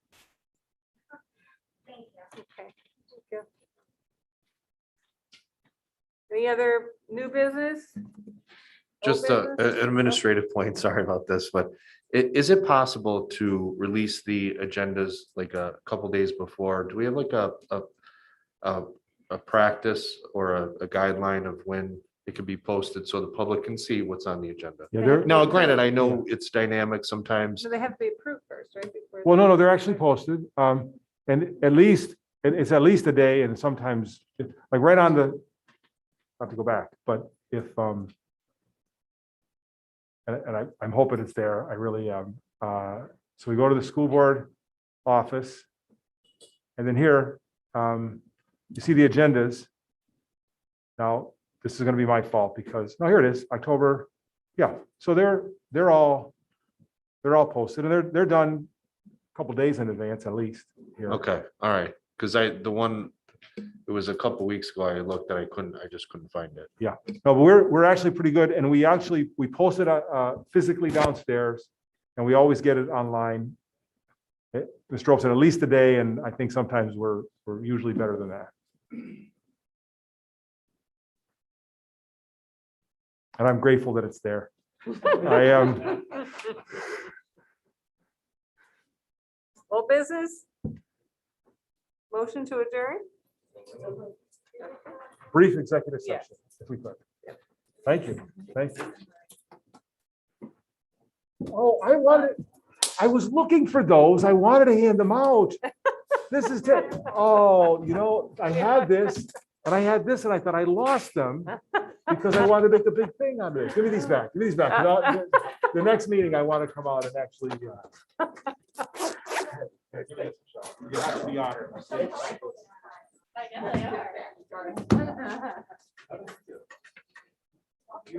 told my secretary, Sean, it's awesome. Oh. Put these in my board folder. So I wanted to. Like, this is my board folder. This is there.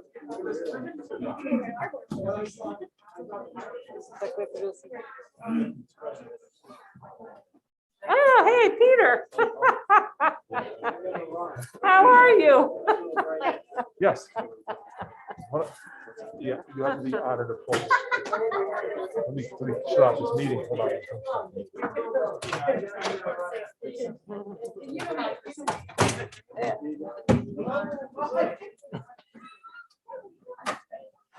Throw that one up. Total